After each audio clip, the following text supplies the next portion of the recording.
You guys might be too young to remember this, but back in the day, there used to be an entire conglomerate before the internet was corporatized of just strange websites that were about asinine things that you probably wouldn't think twice about.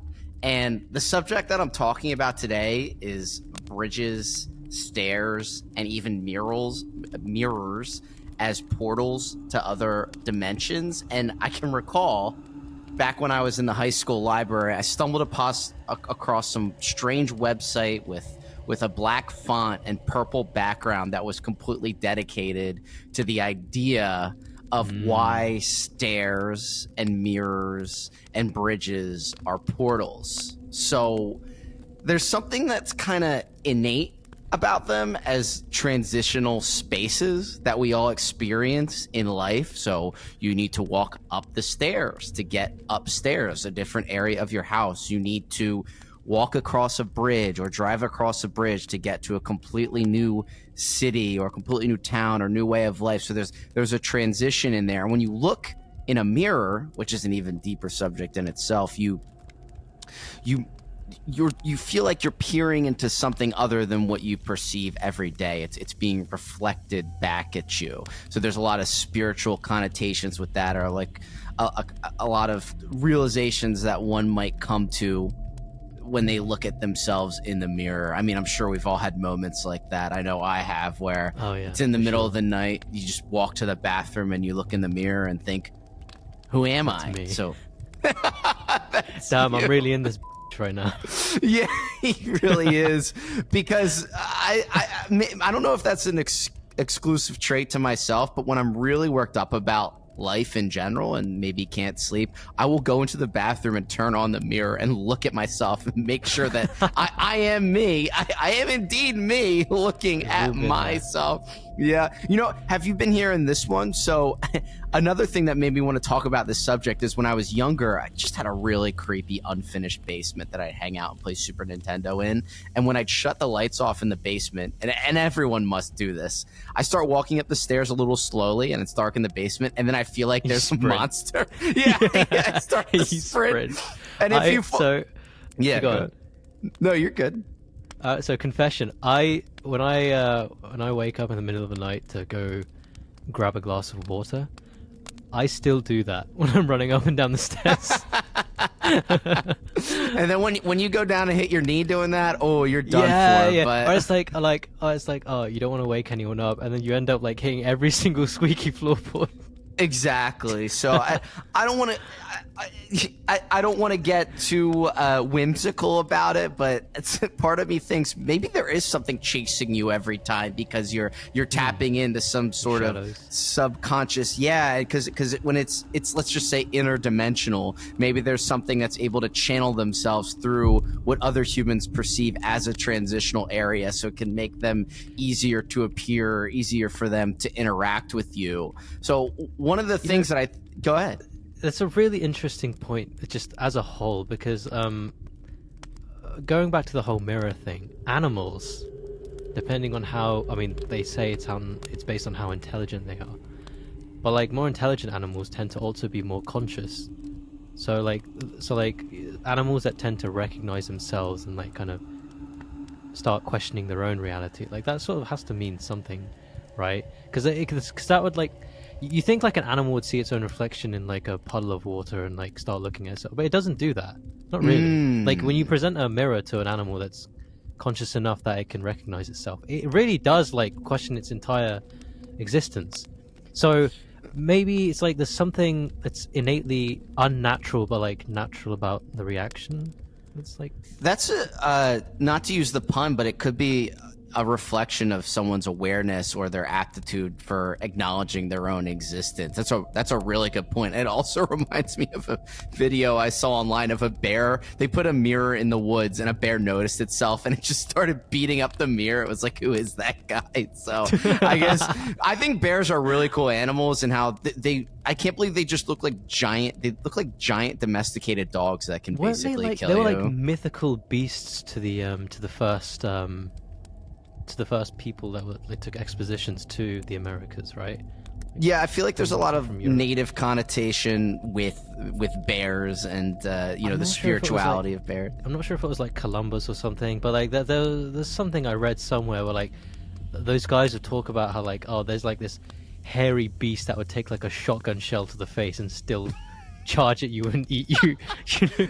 That might be the Wendigo, which we'll definitely touch on in another episode. So I'll pull us back in for a second here. So I'll start with stairs, because I think the thing that's interesting is that when you think about stairs, bridges, mirrors, there's an urban legend associated with all of them. And I think the one that's most interesting to me was one that was passed down through word of mouth.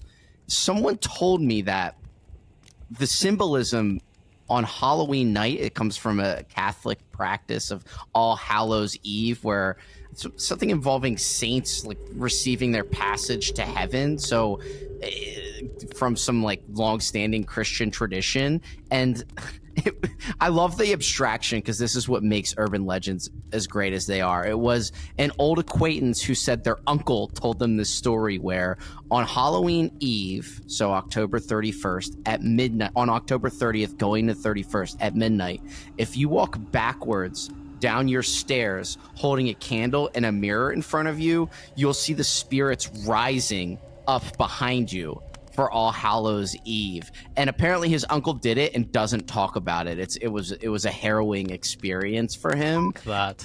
Yes, and the fact that this procedure took place on stairs kind of makes me think about it a little bit. And there's a really famous picture called the Brown Lady Ghost, which people say has been faked, but it shows this Victorian era elegant ghost apparition floating down this staircase in this old mansion, which, you know, at the time it couldn't have been doctored unless the two guys who put the pictures on it, who took the pictures of it, which were prominent photographers, faked it.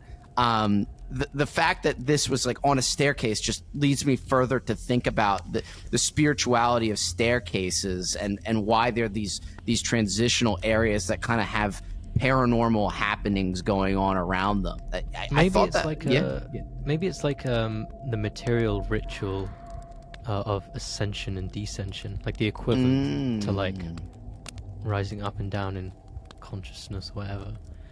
It's like you're kind of embodying that materially, and like with the mirror, it's like kind of like you're not aware of it usually, but with the mirror and the candle, maybe you become aware of it, like a kind of gateway, perhaps, or maybe the flame does something. And this is something that we'll talk about a lot as we keep doing this show, but I think people who have the propensity for more to happen to them are people who are open-minded to it. So people will say, oh, nothing's ever happened to me. Nothing's ever happened to me. I don't believe in ghosts. Nothing's ever happened to me. It's because you're not, I don't want to use the term manifesting, because that sounds a little new age, but you're not open, you're not on the frequency of it. To be able to experience you're on some low vibrational energy, and exactly. Sorry to let you. You're like a doctor. I'm sorry to tell you, you have low vibrational. I've begun to like say that to people in conversation now, and it annoys them so much. Like, if someone dismisses me, like usually I'd be like, "Oh no, Ari, you're a schizo." Now I'm just like, no, miss me with that low vibrational man. You're not on my level. I'm gonna start using that one now too. So the reason that I do talk about these stories, you know, the Brown Lady Ghost going down the stairs, the All Saints Day stories, I'm trying to paint a little bit of an elegant picture, really, of just the classical ideas of staircases, walking down a staircase, up a staircase, the entrance that you make somewhere. You know, you think about someone walking down a staircase for, you know, in all the classical rom-coms, someone walking down a staircase and like, oh, look at her. It's like her kind of entering a new period of her life symbolically. And I don't know why that can't translate to the afterlife and how it interacts with us and the way that we interpret these transitive spaces. And it's just interesting that there's always an urban legend surrounding them. So we have our staircases and we have interesting stories going on around those. Go ahead, Tyson. There's something about what you said, like vibrational frequency being making you open and stuff. That's true, but also I feel like if you're a child up to a certain age, you're still open to those things, like no matter what's inside your mind. Yes.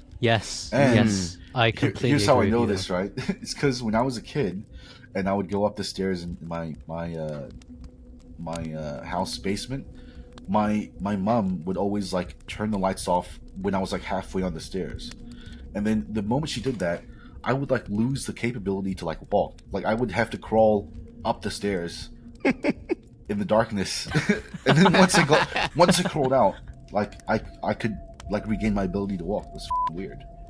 Yeah, you're like a little four-legged creature. Actually, as you said that story, Tyson, and let's just get this out of the way, and I'll say this many, many times. I don't need evidence for the afterlife. I don't need evidence of the paranormal. I'm fully convinced. When I'm telling a story, I just like sharing a story. You can take it how you want. I'm not here to prove anything to anyone. I've already proven it to myself. But the same staircase that I used to get scared of running up and down when I was younger, I had some friends stay over, and they'll attest to this story. They'll corroborate it.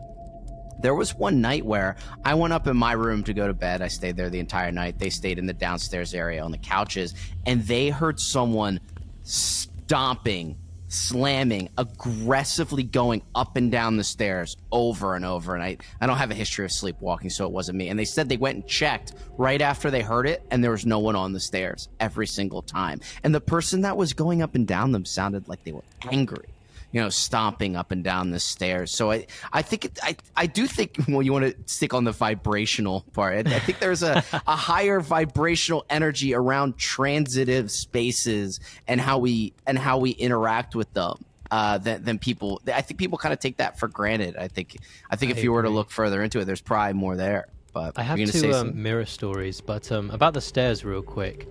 Sleepwalk. I was going to say, I think sleepwalking in itself is also something that's really taken at face value and accepted too much. Like, think about it really. Like, your conscious mind is literally asleep, and it's like consciously like opening doors and like walking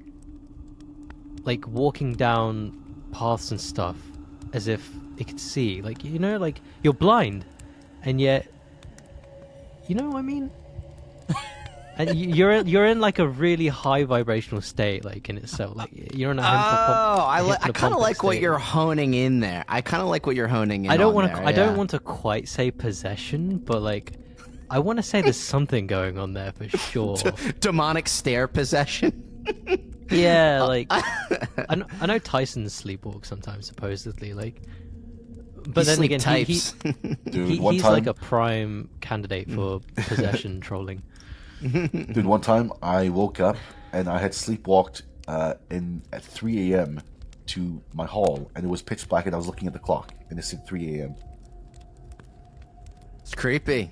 It's creepy stuff. Yeah. Actually, that's supposed to be the witching hour, too, so I get what you're saying, then. I also like how the witching hour respects time zones as well. So 3 a.m. where you are, they're like, okay, it's 3 a.m. in this Eastern time, and now okay, but that's good. I do appreciate the consistency from them. But all right, well, since you said mirrors, we'll kind of jump to it, and I'll preface this because there are countless superstitions around mirrors. Obviously, you know, if you break one, you'll have bad luck for 7 years. Another one that I was reading about was that if a loved one dies in your home and you don't cover the mirrors and their body goes past them, they could be trapped in that mirror forever. And did you ever see those absolutely terrifying videos? I saw it. It was back in the heyday of flash videos on JK Cinema, where it showed clips of cameras face. You know how when you face a camera into a screen, it's an infinite loop? They're saying that. Holy shit! I know what you're talking about. Yes. So they were taking stills of the camera doing this, and it showed these creepy interdimensional disfigured faces, which could just be matrixing. I get that, but I choose not to think that. I think it's something really interesting and really totally frightening. Right. I recently read about something about this. People would experiment with this, and they eventually like manifested like an alien in the camera, the mirror, like an alien looking thing.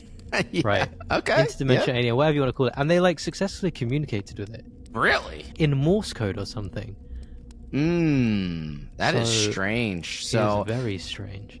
The main overarching thing that I thought was interesting about mirrors is that they are brutally honest with us, and they show us they show us who we truly are, but they also give us awareness to ourselves. That's why I kind of find comfort when I look at myself in the mirror and knowing that I am there. But there's apparently an alternative retelling of the story of Adam and Eve and Adam's fall, which is obviously the creation story that's in Genesis chapter of the Bible, where Adam lost his divine nature when he saw himself in a pool of water, because it gave him self-awareness and it made him rebuke his divine nature in favor of the human nature that he was seeing within the pool. It was almost the birth of human narcissism. And that was kind of a metaphor for the biting of the apple, or the beginning of the road that kind of led towards the supposed biting of the apple. So I don't think mirrors are the ultimate form of narcissism, but I think that they tell us a story about ourselves that we're not typically attuned to in our day-to-day lives, or aren't always paying attention to. They kind of freeze things.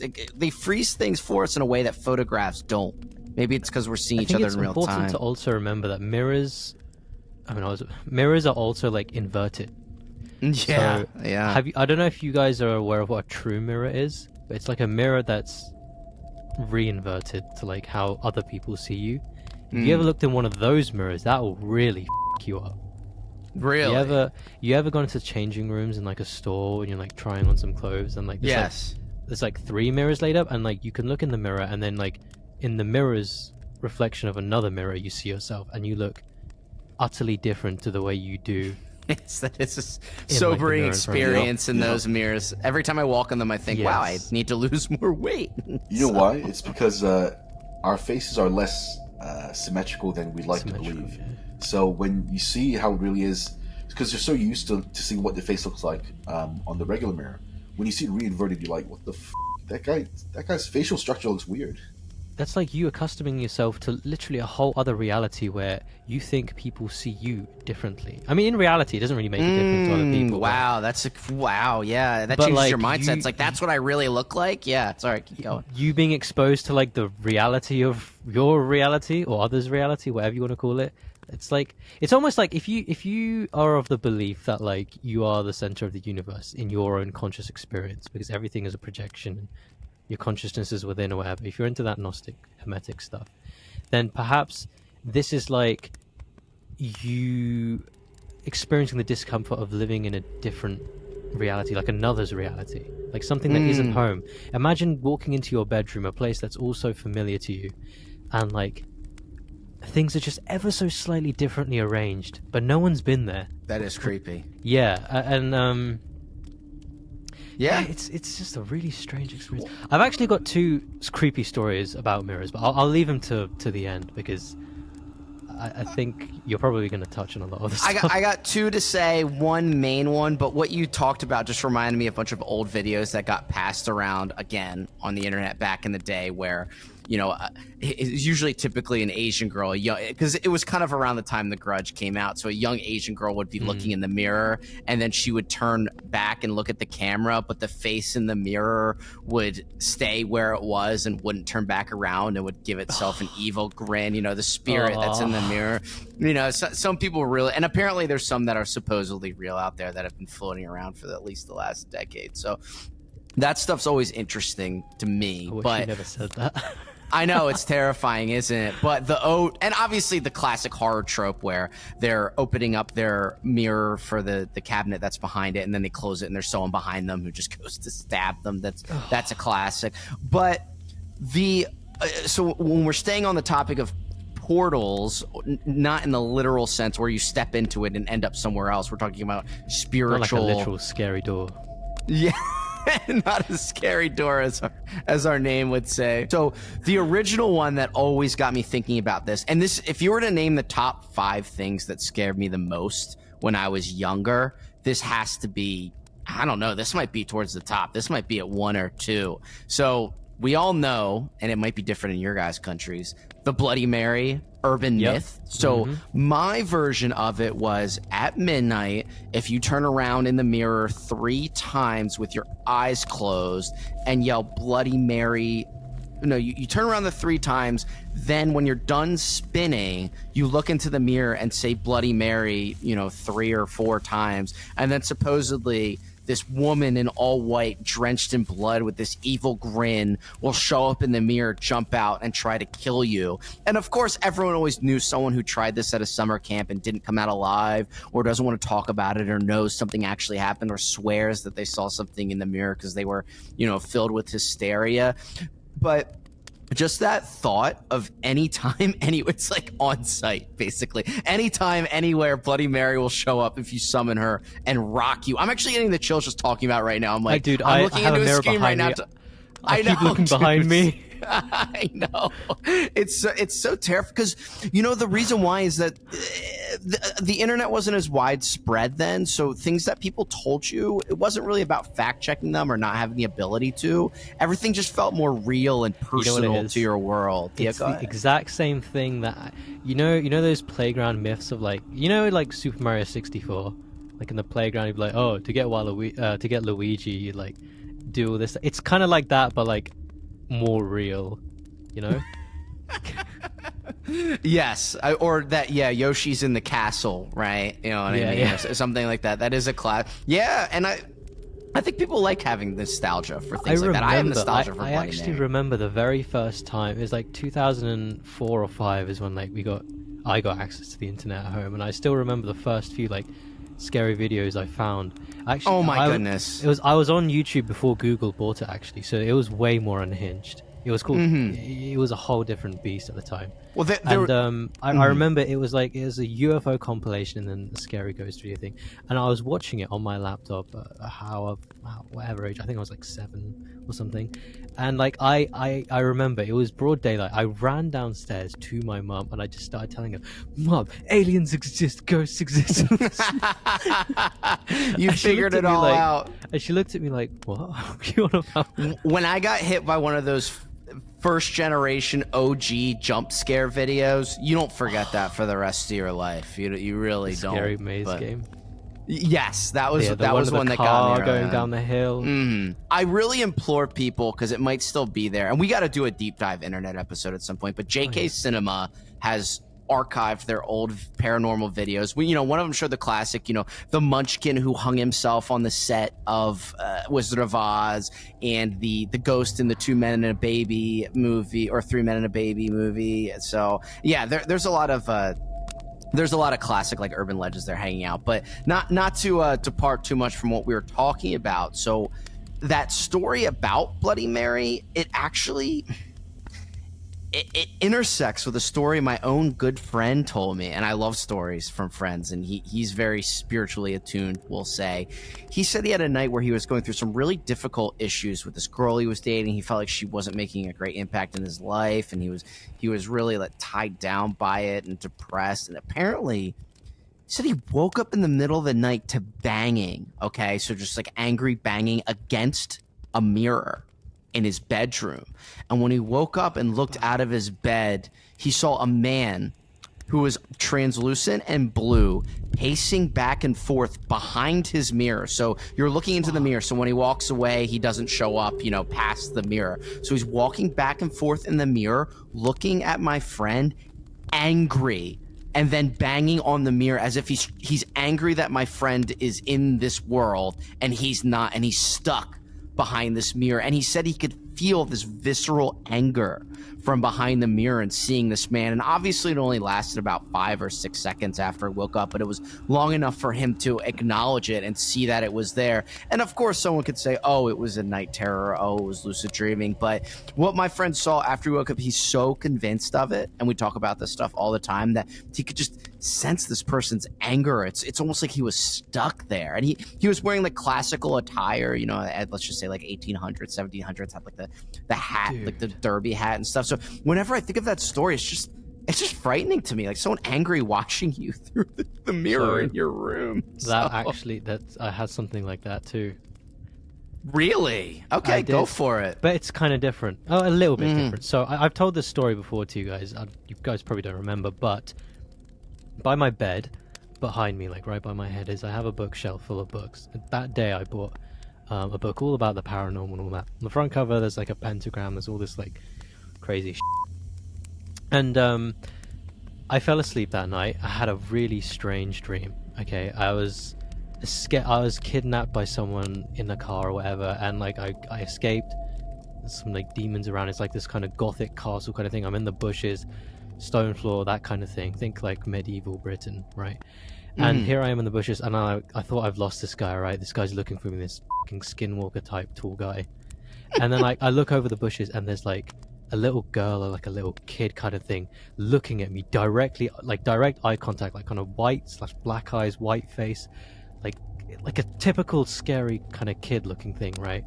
And I just freeze up, and then I wake up, and like right then and there, not quite paralyzed, but like, you know, I wake up, my eyes are open, and then I kind of like move my head back so I can like see what's behind me, and the kid's right there above me looking at me, and I'm like, and then the kid like kind of faded away. I turn over, and to the right of me in my bed is my wardrobe mirror. I look there, and the kid's there. Yup. Looking right back Preach at me. it. I froze the fuck up, but somehow I fell back to sleep. The next day I woke up, I looked at my bookshelf, and that book was sticking out with the pentagram pointed right at me. Oh, I do remember you talking about this before. I sent a picture as well, and dude. You know, the normal person can choose to believe, oh, it's just a bunch of coincidences, you lucid dreams, this happened. But we like to make the myth and stories in our own lives. And, you know, there's comparisons to what you went through, to what my friend went through. Why do your guys' stories match up? And you choose to see the meaning in that. And I think that's really interesting. I think you were onto something about having to be open-minded in order to have these experiences, because in the mythos, at least from like if you look into like the more esoteric side of things, like with the whole energy thing, it's these kind of entities like to feed on other high energy, more like pure, I don't want to say pure, but like more other high energy entities are like maybe more spiritually like good. That makes sense. They want to feed off of that. Yeah, it's like a food to them. It's a fuel. It's the eternal good battle, food, right? It's like the Wagyu of spiritual energy, you know. There you go. So, yeah, and, you know, I think that the thing that kind of ties all this together is, like, the collective urban myth, you know, a story about you might see someone in the mirror matches up with stories that people have told for generations of seeing Bloody Mary in the mirror. And it's the same thing with bridges. I think every other town, at least in my country, has some story about if you go down this long road, the one near where I grew, not where I grew up, but nearby, it's called Clinton Road. It's an infamous road from Weird, New Jersey, that says, you know, at the end of this road there's a bridge, and if you go there at a certain time and throw a coin in the water, you'll see a kid show up in the water looking up at you, so up from his reflection in the water while you're on this bridge, and then behind you a spirit will push you into the water so you can join this child forever, you know, something along those lines. And there's an urban, it's kind of like the Goat Man Bridge is like a town in Texas, or one of the biggest stories in, you know, paranormal American history is the story of Mothman, where there were so many crazy, and we'll do an episode of that on our own. I'm not going to get into that now, but I'll just say that entire story ended with Mothman being sighted on a bridge, and then that bridge later collapsing for some reason, and people dying. That was kind of the crescendo of the entire Mothman story. Why did it end on a bridge? Why did it end in a transitional area space like that? And I think that's always something that's worth looking into. So, yeah. So I think it's a very nebulous subject. It's hard to tie down, but I'm enjoying kind of vocalizing it and seeing that you guys kind of had your own experiences too. So you know how like in the shower or when you're taking a poop, your IQ kind of increases by like 50 points. You kind of channel like a new level of creativity. Like in that, like when you're in the like shower. In the shower, yeah. Oh, yes. I see what you're saying. Okay, yeah. So maybe like in like maybe you're in like some kind of state of mind in these kind of transitional like places in the world. Yeah, like the energy you're giving off is I find what we're doing fun, because whenever we talk about a paranormal subject, we run into about 3 other ones that I want to talk about as well.